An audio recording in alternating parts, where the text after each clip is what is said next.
자, 오늘 성경 요한복음 14장 16절부터 24절까지 말씀입니다. 요한복음 14장 16절부터 24절까지 말씀. 자, 우리 같이 한 목소리를 읽습니다.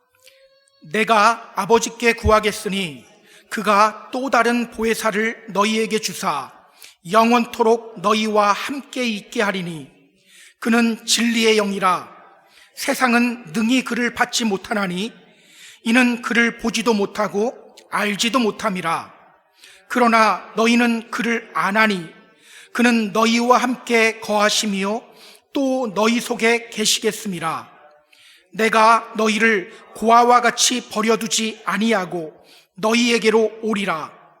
조금 있으면 세상은 다시 나를 보지 못할 것이로되 너희는 나를 보리니 이는 내가 살아있고 너희도 살아있겠음이라.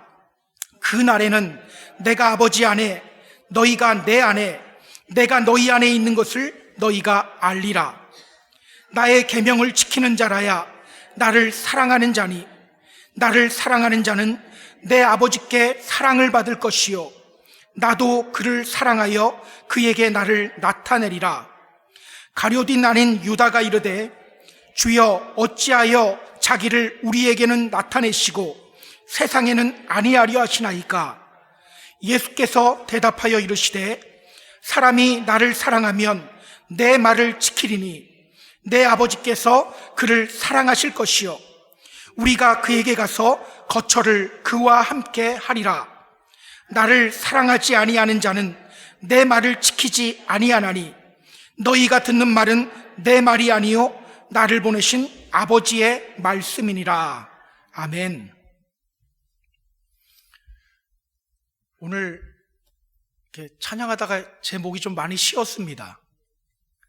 원래 제 목소리가 은쟁반의 옥굿을 굴러가는 소리잖아요. 근데 이렇게 쉬었는데 여러분 양해해 주시길 부탁드립니다. 자, 지금 예수님은 세상에 남겨질 제자들에게 아주 중요한 말씀을 전하고 있죠. 먼저 예수님은요, 제자들을 믿음의 자리로 초대하셨습니다. 너희는 마음에 근심하지 말라. 하나님을 믿으니 또 나를 믿어라. 나를 믿어라. 내가 아버지 안에 거하고 아버지께서 내 안에 계심을 믿으라. 그렇지 못하겠거든 행하는 그 일을 보고서라도 나를 믿어라. 나를 믿어라. 나를 믿어라. 모두 현재형이죠. 예수님을 믿는다는 것은요, 과거에 내가 얼마나 예수님을 잘 믿었는지가 기준이 아니에요. 늘 현재가 기준입니다. 그렇다면 여러분, 내가 지금 예수님 믿고 있는 상태인지 아닌지 뭘 보면 알 수 있죠? 주님을 진정으로 믿을 때 나타나는 변화가 있죠. 자, 주님이 이렇게 말씀하셨습니다. 나를 믿는 자는 내가 하는 일을 그도 할 거야. 나를 믿으면 내가 하는 일을 그 사람도 해. 주님 믿으면요, 주님이 하시는 일을 합니다. 나 자신을 주목하던 눈이 주님을 주목하는 눈으로 바뀌게 됩니다. 내 삶의 방향이 변해요. 예수님의 마음을 품게 됩니다. 특히 잃어버린 자들을 향한 주님의 마음을 품습니다. 자, 그렇다면 여러분, 우리가 주님 잘 믿기 위해서 우리에게 필요한 것이 뭘까요? 우리 주님 다 잘 믿고 싶잖아요. 주님 잘 믿기 위해서 우리에게 필요한 게 뭐죠? 성경 지식, 노력, 인내, 온유와 겸손한 마음, 다 중요해요. 다 중요한데요. 근데 주님은 이렇게 말씀하셨어요. 15절 보면요, 그 앞부분, 너희가 나를 사랑하면 나의 계명을 지키리라. 너희가 나를 사랑하면 나의 계명을 지키리라. 오늘 우리에게 가장 필요한 것은요, 예수님 사랑하는 거예요. 예수님 사랑하는 것. 예수님을 사랑할 때 우리는 온전한 믿음 가운데 거할 수 있게 됩니다. 예수님을 사랑할 때 우리는 믿음의 변화를 경험하게 됩니다.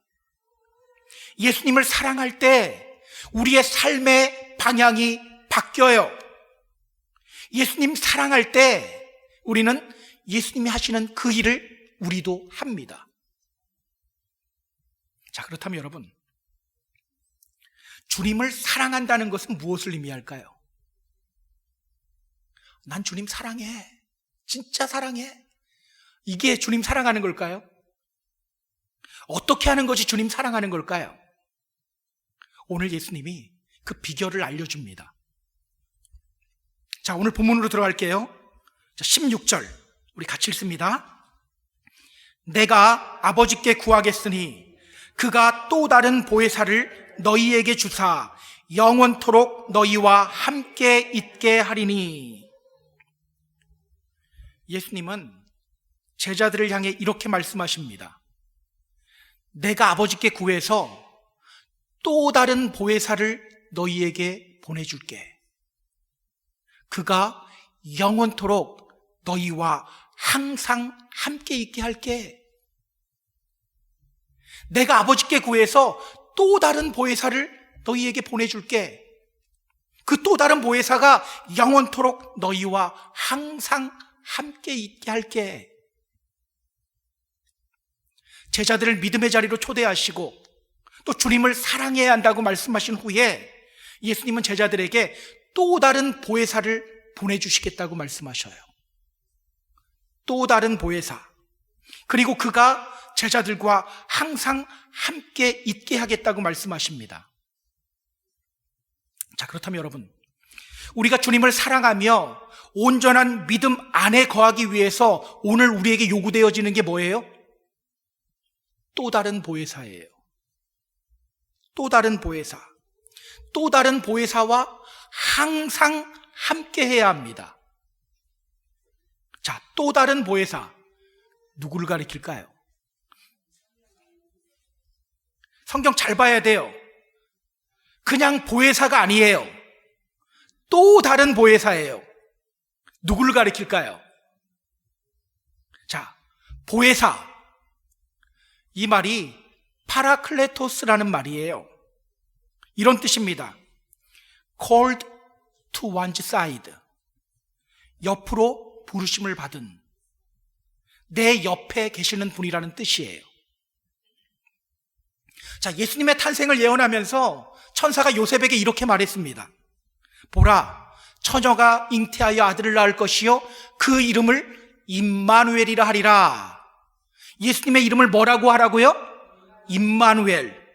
임마누엘이 무슨 뜻입니까? God is with us.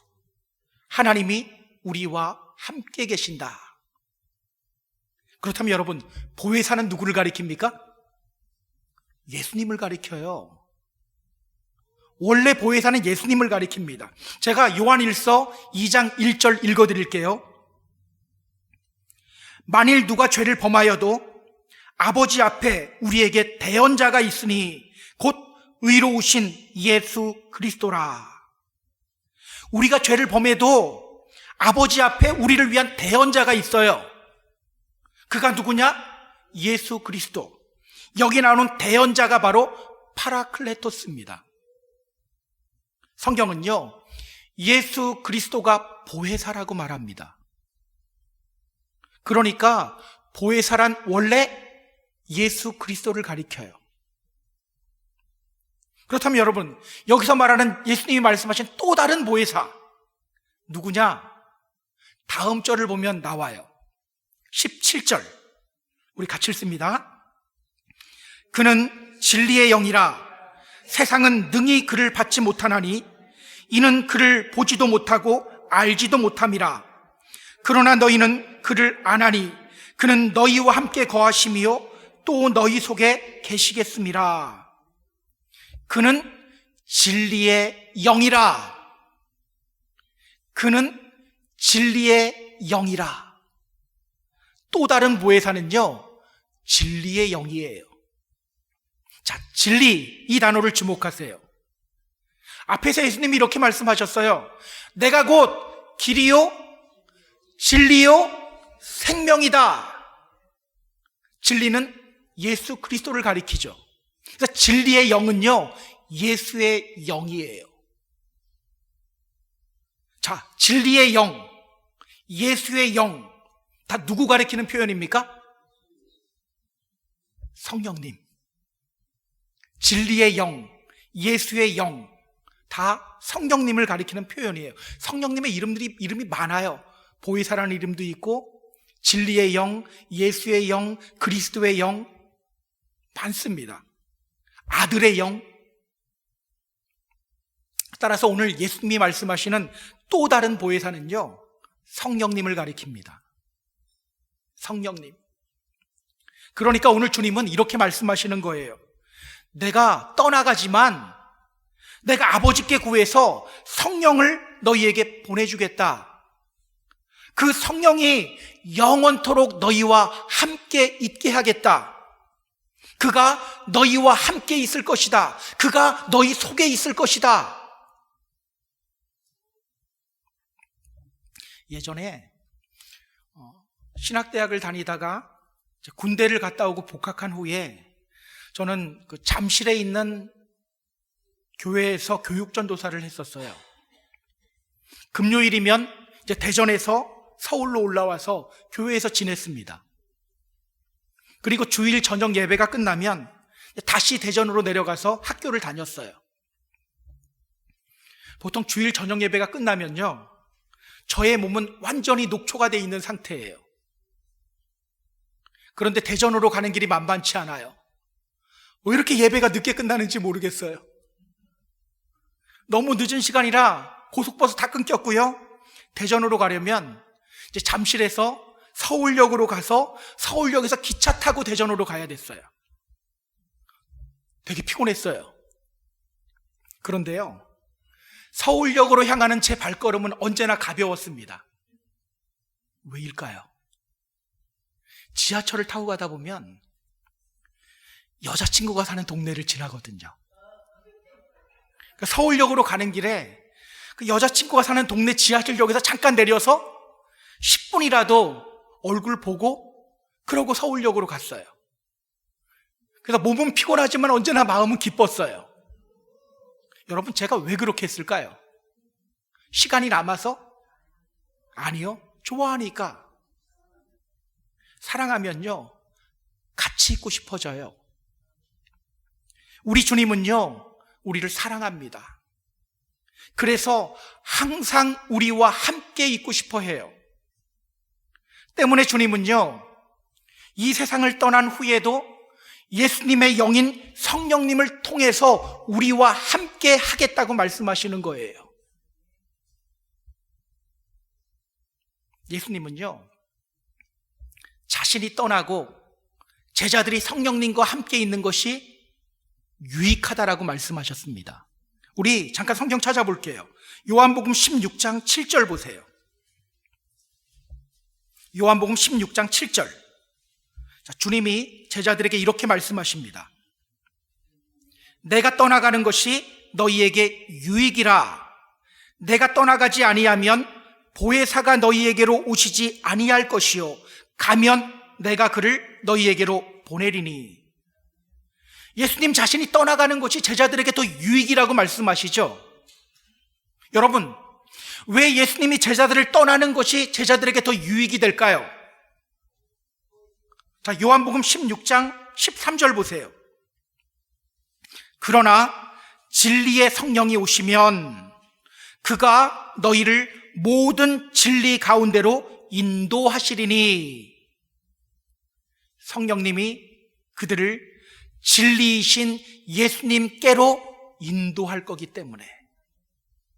여러분, 지금 제자들의 상태가 어때요?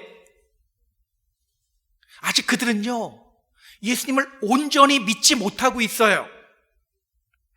그러나 성령님이 그런 그들을 진리 가운데로 인도할 거라는 거예요. 자, 그렇다면 여러분, 우리가 주님을 사랑하며 믿음 안에 거하기 위해서 오늘 우리에게 요구되어지는 것이 뭡니까? 성령님과 함께 해야 합니다. 성령님과 함께 해야 합니다. 갈라디아서는 이렇게 말해요. 너희는 성령을 따라 행하라. 너희는 성령을 따라 행하라.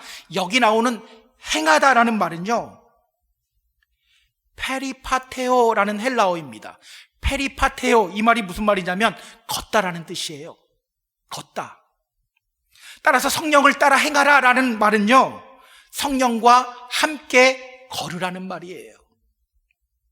성령님과 함께 걸어라. 사랑하는 사람이 생기면요, 그 사람과 늘 함께 있고 싶어져요. 함께 걷고 싶어져요.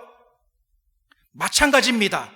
우리가 주님을 사랑하면 성령님과 함께 있게 됩니다. 성령님과 함께 걸어가게 됩니다. 기억하세요. 그 사람이 바로 주님 사랑하는 사람이에요. 그 사람이 바로 주님 믿는 사람이에요. 그때 우리는 믿음의 변화를 경험하게 되는 거예요.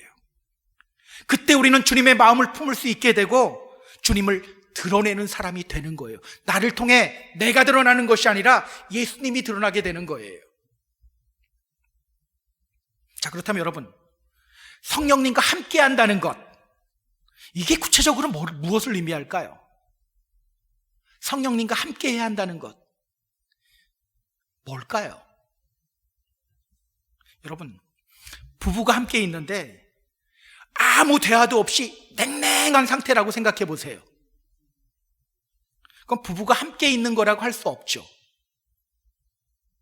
성령님과 함께 한다는 것은요, 우리 안에 계신 성령님과 대화하고 그 음성을 듣는 겁니다. 그 음성 듣고 순종하는 거예요. 이것이 바로 성령님과 함께 하는 것입니다. 여러분, 성령님과 함께하고 있나요? 성령님과 대화하며 그 음성 듣고 있나요? 혹시 이렇게 말하는 분들이 있을지도 모르겠어요. 저는 아직 성령 받지 못했습니다. 제 안에는 아직 성령님이 계시지 않습니다. 제가 어떻게 성령님의 음성을 듣습니까? 여러분 안에 성령님이 없을까요? 있어요. 지금 여러분 안에 성령님이 계십니다. 고린도전서 12장을 보면요, 성령의 은사들에 대해서 쭉 기록하고 있어요. 은사, 이 단어는 뭐냐면요, 카리스마라는 헬라어인데요, 기프트, 선물이라는 뜻이에요. 성령이 우리에게 주시는 선물이에요. 근데 그 중에 쭉 보면 세 번째가 뭔지 아세요? 믿음이에요. 믿음. 여러분, 우리가 하나님을 믿는다는 것은요, 우리 안에 성령님이 계시기 때문에 나타난 현상이에요. 그래서 믿음을 하나님의 선물이라고 하는 거예요. 여러분, 우리가 어쩌다 주님을 믿게 됐죠? 우리 중 하나님 얼굴 본 분 한 분도 없잖아요. 그런데 어느 순간 주님이 믿어졌어요. 저 같은 경우는요, 주님 안 믿으려고 발버둥 쳤는데도 믿어졌어요. 이상하죠? 이것이 바로 성령님이 우리 안에서 일하셨기 때문에 나타난 현상이에요. 우리 길 가는 모르는 사람에게 아버지라고 하지 않죠. 근데 이상해요. 우리는 하나님 한 번도 본 적이 없는데 하나님을 향해 아버지라고 불러요. 저 친구 아버지한테도 아저씨라고 부르고 어머니한테 아줌마라고 불렀다가 막 혼나고 했는데, 그런 제가 하나님을 부르는데 아버지라고 불러요. 정말 신기한 현상이거든요. 성경은요, 왜 이런 현상이 나타나는지에 대해서 알려줍니다. 갈라디아서 4장 6절 이렇게 말합니다. 너희가 아들이므로 하나님이 그 아들의 영을 우리 마음 가운데 보내사 아빠, 아버지라 부르게 하셨느니라. 우리가 하나님을 향해 아버지라고 부르게 된 것도 성령님의 역사라고 하죠. 여러분, 지금 여러분 안에 성령님이 다 계셔요. 그 성령님이 우리 안에서 계속 말씀하고 계십니다. 하나님의 소원을 품게 하시고요, 죄를 지었을 때는 근심하는 마음도 들어요. 그래서 믿는 사람들은요, 죄 지으면 근심하는 마음이 생기잖아요. 주님의 이름으로 부탁드립니다. 성령님 없는 분처럼 살아가지 마세요. 성령님이 말씀하시는데 귀 닫고 살지 마세요. 성령님께 집중하며 성령님과 대화하며 함께 걸어가시기 바랍니다. 자, 이어서 예수님이 제자들에게 뭐라고 말씀하시는지 볼까요? 18절 같이 읽습니다. 내가 너희를 고아와 같이 버려두지 아니하고 너희에게로 오리라. 예수님이 제자들에게 말씀하십니다. 내가 너희를 고아와 같이 버려두지 않을 것이다. 내가 다시 너희에게 올 것이다. 내가 너희를 고아와 같이 버려두지 않을게. 내가 다시 너희에게 올게. 예수님은요, 비록 예수님이 제자들을 떠나지만 제자들을 고아처럼 내버려두지 않을 거라고 말씀하셔요. 그리고 예수님이 제자들에게 다시 올 거라고 말씀하셔요. 여러분, 언제 예수님이 제자들에게 다시 옵니까?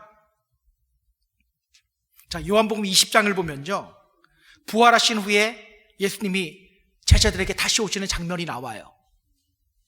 그런데요, 여기서 예수님이 다시 오신다고 하는 때는 그때는 아니에요. 언제일까요? 자, 지금 예수님이 무엇에 대해서 말씀하고 계십니까? 성령님. 그럼 그때가 언제일까요? 오순절. 사도행전 2장에 나오는 사건이에요. 오순절날 예수님이 당신의 영인 성령님을 통해 제자들에게 다시 오시는 때입니다.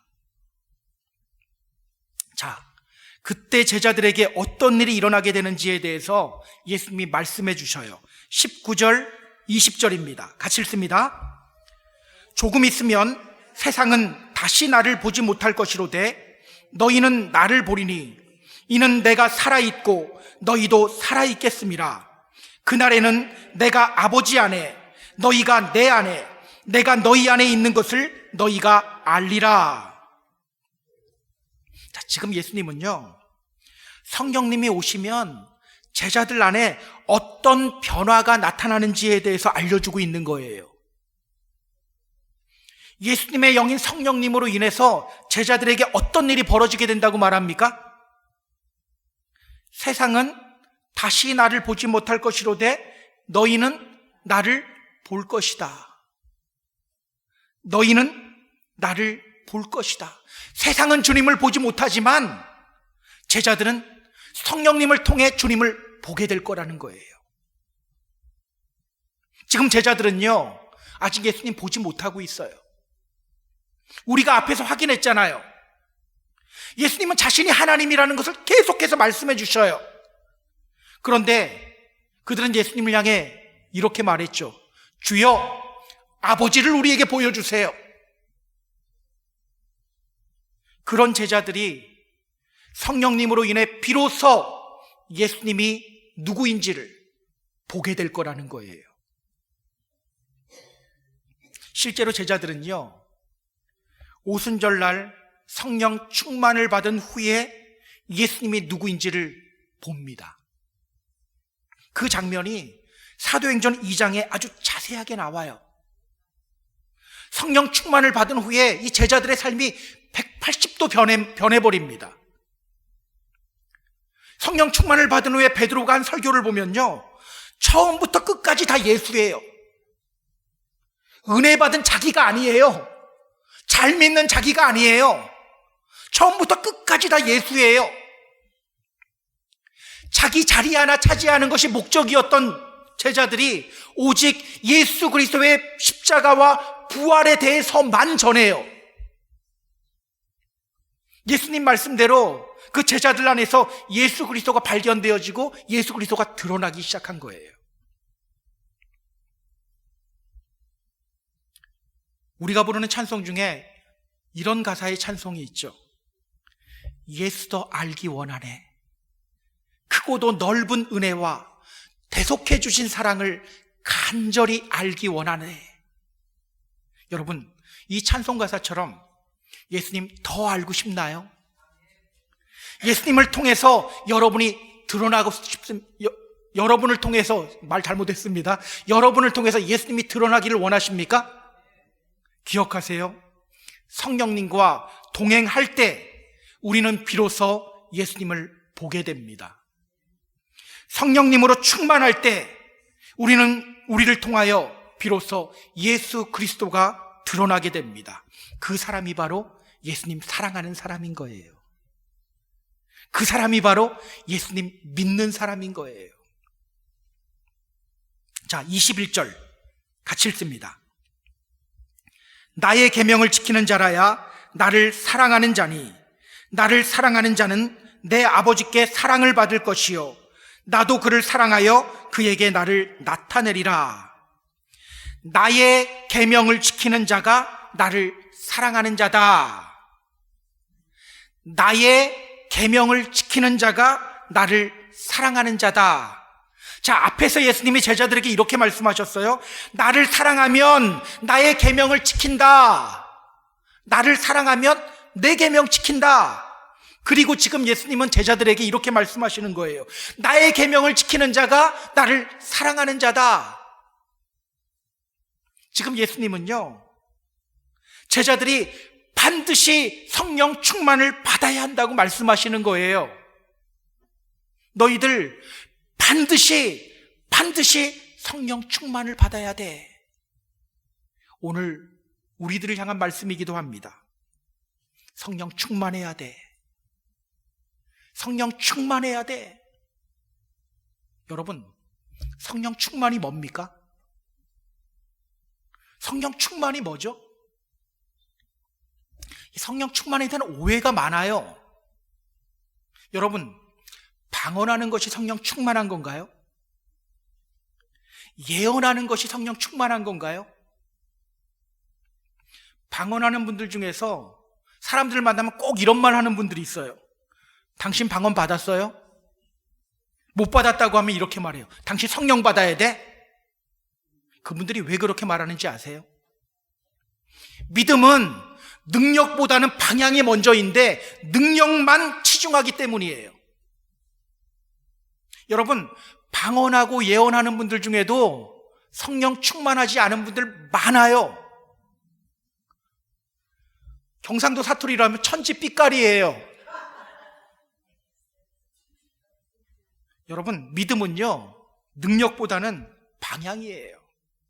성령 충만이란 우리 안에서 말씀하시는 성령님의 음성에 귀 기울이고 그 말씀에 순종하는 겁니다. 저는 우리가 성령 충만한 믿음의 성도님들이 되었으면 좋겠어요. 그렇게 예수님과 동행하는 삶, 예수 그리스도의 증인된 삶을 살아가는 저와 여러분이 되었으면 좋겠습니다. 나를 통해서 내가 드러나는 것이 아니라 예수님을 드러낼 수 있는 저와 여러분이 되었으면 좋겠어요. 자, 그런데 여러분, 우리가 성령 충만한 삶을 살아가기 위해서 반드시 기억해야 하는 것이 있습니다. 그게 뭘까요? 자, 계속해서 성경 볼게요. 22절 같이 읽습니다. 가룟 아닌 유다가 이르되 주여 어찌하여 자기를 우리에게는 나타내시고 세상에는 아니하려 하시나이까. 유다가 손을 들고 예수님께 물어요. 주여, 당신은 왜 우리에게는 자신을 나타내시고 세상에는 자신을 나타내지 않습니까? 성경은요, 그가 유다인데 가룟 아닌 유다라고 말하죠. 자, 예수님의 12제자 중에는요, 유다라는 이름을 가진 사람이 2명 있어요. 한 명은 우리가 잘 아는 가룟 유다, 다른 한 명은 야고보의 아들 유다예요. 오늘 본문에 나오는 유다는요, 야고보의 아들 유다입니다. 그가 손을 들고 예수님께 물은 거예요. 주여, 당신은 왜 우리에게는 자신을 드러내시는데 세상에는 자신을 드러내지 않습니까? 여러분, 그가 왜 이 질문을 던졌을까요? 자, 앞에서 예수님이 이렇게 말씀하셨습니다. 조금 있으면 세상은 다시 나를 보지 못할 것이로되 너희는 나를 볼 거다. 그 말씀 듣고 이런 궁금증이 생긴 거예요. 예수님은 왜 우리에게는 자신을 드러내시는데 세상에는 자신을 드러내지 않는 걸까? 여러분, 예수님이 세상에는 자신을 드러내지 않았나요? 지금까지 예수님이 얼마나 많이 외치셨습니까? 사람들을 향해 이렇게 외쳤어요. 나는 생명의 떡이다. 나는 세상의 빛이다. 계속해서 외쳤습니다. 그래도 믿지 않는 사람들을 향해서는 예수님이 내가 행하신 일을 보고라도 나를 믿어라. 나를 믿어라. 계속 믿음의 자리로 초대했어요. 그러나 사람들이 믿지 않고 거부한 거죠. 우리가 앞에서 확인한 하나님의 성품이 있어요. 하나님은요, 하나님을 마음에 두기 싫어하는 사람들에게는 자신을 숨겨요. 그래서 마음에 두기 싫어하면 하나님이 보이지 않게 돼요. 마음에 두면 보여요. 그 사람들이 주님 보기를 거부한 것이지 예수님이 일부러 그들의 눈을 어둡게 한 것이 아니에요. 자, 그런데 유다는 주님께 이렇게 물은 거예요. 당신은 왜 우리에게는 자신을 나타내시는데 세상에는 나타내지 않습니까? 그가 왜 이렇게 물었을까요? 자, 예수님이 말씀하신 나타내리라, 이 말씀은요, 엠파니조라는 헬라어 단어예요. 엠파니조, 이 말이 무슨 뜻이냐면 to show oneself예요. 예수님이 어떤 분인지를 보여주겠다라는 거예요. 더 정확히 말하면 예수님이 하나님의 아들이요 구원자라는 사실을 보여주겠다라는 말이에요. 자, 지금 제자들의 마음속에는 뭘로 가득 차 있죠? 예수님이 영광의 자리에 올라가면 한 자리씩 차지해야지, 이 생각으로 가득 차 있잖아요. 때문에 그는 예수님의 말씀을 잘못 이해한 거예요. 예수님이 빨리 정치적 메시아로서 세상에 자기를 드러내야 하는데 왜 세상에는 자기를 드러내지 않고 우리에게만 자기를 드러낸다고 할까? 이런 의문이 생기는 거예요. 결국 유다가 예수님께 이 질문 던진 이유는요, 자기 생각으로만 가득 차 있었기 때문입니다. 자기가 듣고 싶은 대로 말씀 듣고 해석했기 때문이에요. 여러분, 이러한 현상을 프라이밍 효과라고 합니다. 프라이밍 효과는요, 어떤 자극이나 생각이 나에게 먼저 주어지면 그것이 이후의 인식이나 판단 행동에 무의식적으로 그냥 작용하는 거예요. 자, 예를 하나 들어볼게요. 저의 예예요. 예전에 그 교육전도사 시절에 1년에 2번씩 하는 큰 행사가 있었어요. 여름 수련회와 겨울 기도학교였습니다. 제가 아동부 전도사였을 때요, 아동부 수련회를 마치고 이제 교회로 돌아왔어요. 그 다음 날은 중등부 수련회를 떠나는 날이에요. 그런데 그날 새벽에 중등부 전도사님 한 분이 교통사고가 난 거예요. 너무 피곤하다 보니까 새벽에 교회로 오다가 졸음운전하는 바람에 큰 사고가 났어요. 지금 중등부 수련회 갈 전도사 한 명이 없어졌잖아요.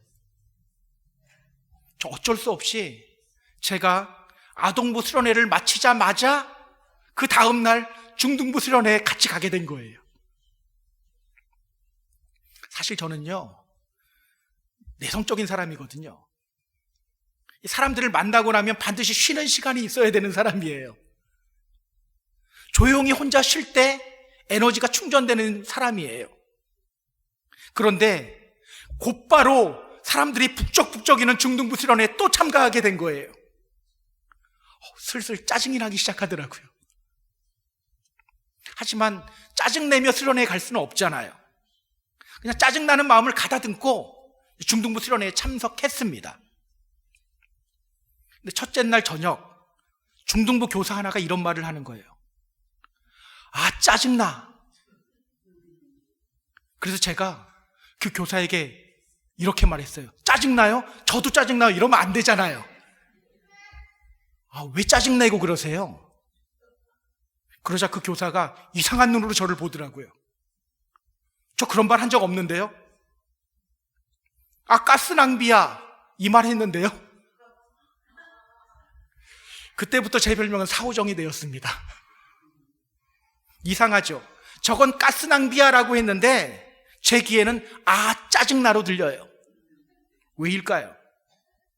겉으로는 괜찮은 척하고 있는데 속으로는 아, 짜증나, 아, 짜증나 이러고 있었기 때문이에요. 지금 유다가 바로 그 상태예요. 그의 생각은 온통 자리 하나 차지하는 것, 이거밖에 없어요. 때문에 예수님의 말씀, 세상은 나를 보지 못한다, 이 말씀을 잘못 오해하게 된 거예요. 자, 그런 유다를 향해 예수님이 뭐라고 말씀하시는지 볼까요? 23절, 24절 같이 읽습니다. 예수께서 대답하여 이르시되 사람이 나를 사랑하면 내 말을 지키리니 내 아버지께서 그를 사랑할 것이요 우리가 그에게 가서 거처를 그와 함께하리라. 나를 사랑하지 아니하는 자는 내 말을 지키지 아니하나니 너희가 듣는 말은 내 말이 아니요 나를 보내신 아버지의 말씀이니라. 자, 여러분, 지금 유다가 정신 못 차리고 예수님의 말씀 잘못 이해하고 있죠. 그러면 어떻게 해야 됩니까? 다시 차근차근 설명해서 이해시켜줘야 되죠. 그런데 예수님은요, 그에게 설명하지 않아요. 그냥 앞에서 하셨던 말씀을 다시 반복해요. 앞에서 예수님이 이렇게 말씀하셔서 15절 너희가 나를 사랑하면 나의 계명을 지키리라. 또 이렇게도 말씀하셨죠. 2절 앞 뒷부분 보면 내가 너희를 위하여 거처를 예비하러 간다. 예수님이 지금 그 말씀을 다시 반복하셔요. 사람이 나를 사랑하면 내 말을 지켜. 그러면 내 아버지께서 그 사람을 사랑할 것이고 우리가 그에게 가서 거처를 그와 함께 하리라. 지금 예수님은요, 유다 이해시키려고 하지 않아요. 그냥 하라고 해요. 하나님의 말씀이니 그냥 순종하라고 말합니다. 여러분, 예수님이 왜 이렇게 말씀하셨을까요? 얘기해도 이럴 때는 못 알아 처먹으니까 이렇게 해야 돼요. 못 알아 처먹기 때문이에요. 예수님은요, 지금 성령 충만한 삶을 살아가기 위해서 제자들이 기억하고 실천해야 할 것이 무엇인지를 알려주려고 하는 거예요. 기억하세요. 잘 모를 때는요, 순종이 답이에요. 모르면 그냥 순종해라. 모르면 그냥 순종해라. 우리는 이렇게 생각해요. 아니, 알아야 순종하죠. 이해해야 순종하죠. 근데 여러분, 우리가 하나님의 깊고 넓으신 뜻과 계획을 알 수 있고 이해할 수 있을까요? 자, 이사야서 55장 8절 9절 하나님이 당신의 백성들에게 이렇게 말씀하십니다. 이는 내 생각이 너희의 생각과 다르며 내 길은 너희의 길과 다르다. 나 여호와의 말이다. 이는 하늘이 땅보다 높음같이 내 길은 너희 길보다 높으며 내 생각은 너희의 생각보다 높다. 로마서 11장 33절 깊도다 하나님의 지혜와 지식의 풍성함이여 그의 판단은 헤아리지 못할 것이며 그의 길은 찾지 못할 것이로다. 사실 우리 인간은요, 하나님의 지혜를 측량할 수가 없어요. 하나님이 우리에게 설명해 줘도요, 우리 못 알아먹어요. 그런데 이해하면 순종하겠다고요? 아니요, 그냥 순종하는 게 맞는 거예요. 순종이 먼저입니다. 순종하면 깨닫게 됩니다. 아, 하나님이 이래서 나에게 순종하라고 하셨구나. 하나님이 이래서 나를 이 길로 인도하셨구나. 하나님이 이래서 나에게 이런 고난과 시련을 허락하셨구나. 순종할 때 깨닫게 되는 거예요. 여러분, 성령님과 동행한다는 것은요, 주님의 말씀에 순종하는 거예요. 아이가 부모의 말을 다 이해할 수 있습니까? 못해요. 하지만 그 말 듣고 순종하죠. 마찬가지예요. 순종이 먼저예요. 우리가 부르는 찬양 중에 이런 가사의 찬양이 있습니다. 주님 말씀하시면 내가 나아가리다. 주님 뜻이 아니면 내가 멈춰서리다. 저는 우리가 순종하는 믿음의 성도님들이 되었으면 좋겠습니다. 이해 안 되더라도 주님의 말씀에 먼저 순종하는 저와 여러분이 되었으면 좋겠어요. 그 사람이 바로 성령님과 동행하는 사람이에요. 그 사람이 바로 성령 충만한 사람입니다. 그 사람이 바로 주님 사랑하는 사람이요, 주님을 믿는 사람이에요. 자, 말씀을 정리할게요. 우리 사랑하는 펜사콜 한인교회 성도 여러분, 이 믿음의 길은요, 내 힘과 노력으로 걸어갈 수 있을 것 같지만 절대 걸어갈 수 없는 길입니다. 성령님과 함께 걸어가야 하는 길입니다. 지금 성령님이 우리 안에 계셔요. 성령님이 우리를 향해 말씀하고 계셔요. 오늘 여러분은 무엇을 따라 살아가고 있나요? 감정의 소리 듣고 내 감정의 소리 따라 살아가고 있지는 않나요? 주님의 이름으로 부탁드립니다. 바쁘다는 핑계로, 화가 난다는 핑계로 성령님 없는 사람처럼 살아가지 마시기 바랍니다. 성령님의 음성 듣고 그 말씀을 따라 살아가시기 바랍니다. 때로는요, 그 명령이 이해하기 힘든 명령일 때도 있어요. 하기 싫은 명령일 때도 있어요. 그러나 순종하시기 바랍니다. 순종할 때 우리는 비로소 깨닫게 됩니다. 아, 주님이 나를 이렇게 인도하고 계시는구나. 늘 성령님과 동행하며 믿음의 승리를 이루시는 저와 여러분이 되기를 주님의 이름으로 축복합니다. 축복합니다.